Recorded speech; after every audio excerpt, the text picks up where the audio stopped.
चॅनलला सबस्क्राईब करा आणि घंटी नक्की वाजवा। अरे ज्याला अक्कल नाही, ज्याला देव कळत नाही, संत कळत नाही, त्यांचं कार्य काय हे माहित नाही, अशा नकट्या माणसांनी येऊन आमच्या संप्रदायाबद्दल, संतांबद्दल बोलावं। काल परवाच्या दिवशी मी एक परवाच्या कीर्तनामध्ये एक बोललो होतो, 10 मिनिट सज्जन हो। एक कोण बाई आली ती विनाकारण माझ्या संतांवरती गालबोट लावण्याचा प्रयत्न करते। अरे तुमचं राजकारण असेल ते तुमचं राजकारण तुमच्या खिशात घाला, आम्हाला घेणं देणं नाही त्याचं। आम्ही निष्ठावंत परमार्थिक माणसं आहोत, आम्ही पहिले संतांचे सुपुत्र आहोत। मला एक जणांनी फोन केला, एका दिवसात 80,000 व्हिडिओ झालाय, तुम्ही बघू शकता सज्जन हो।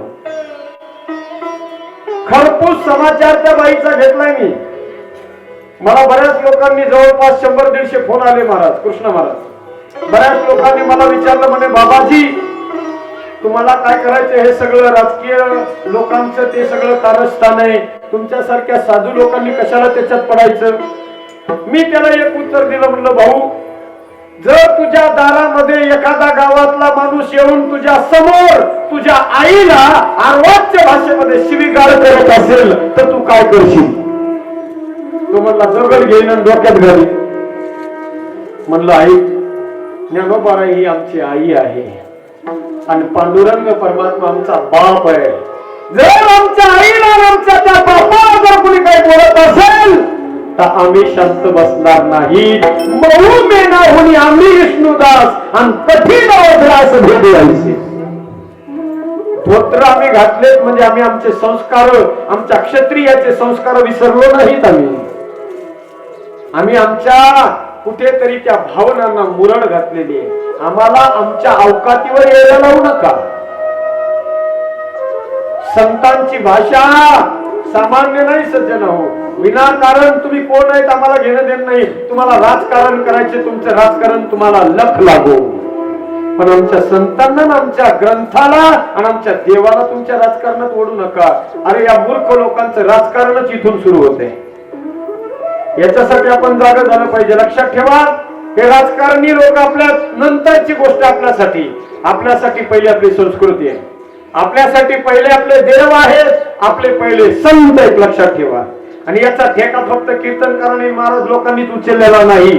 जर तुमच्या गळ्यात माळ असेल, कपाळाला तुम्ही हिंदू म्हणून गंध लावत असाल, डोक्याला शेंडी हिंदू म्हणून जर ठेवलेली असेल तर तुमचं सुद्धा कर्तव्य। अँड्रॉइड मोबाईल तुमच्या हातात आहेत, ते मोबाईल काढा, धडाधड निषेध नोंदवा सज्जन हो। जर कोणी अरे हेच वाक्य, हेच वक्तव्य, एक शब्द जरी समजा एखाद्या दुसऱ्या धर्माच्या लोकांविषयी बोलला तर महाराष्ट्र पेटून उठतो सज्जन हो। आग लागते महाराष्ट्राला। अरे मी म्हणतो कुठं आपलं गोठून बसतंय का रक्त। अशा वेळेला जर एखादा कोणी बोलत असेल, आपण बांधून गेलो, आपण वाटल्या गेलो, एक म्हणतो मी ह्या पक्षाचा, दुसरा म्हणतो त्या पक्षाचा। अरे पक्षाचं कुणीच नाही, पक्षी उडून जाणारे, तुम्ही इथंच राहणार आहेत, पक्षी सगळे उडून जाणारे। पाहिले आपण सज्जन हो कसे पक्षी उडतात, 40-40 एकदाच उडतात।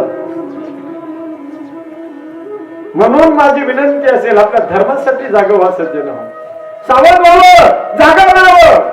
पहिला आपला स्वधर्म आहे। माझ्या देवानं अर्जुनाला सांगितलं, स्वधर्मे निधनम श्रेयः परधर्मो भयावह।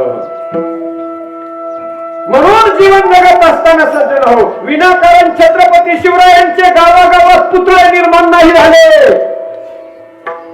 सगळ्यांनी आपल्या हृदयावर सज्जन हो माझ्या शंभू राजाची प्रतिमा कोणून उगाच नाही ठेवली।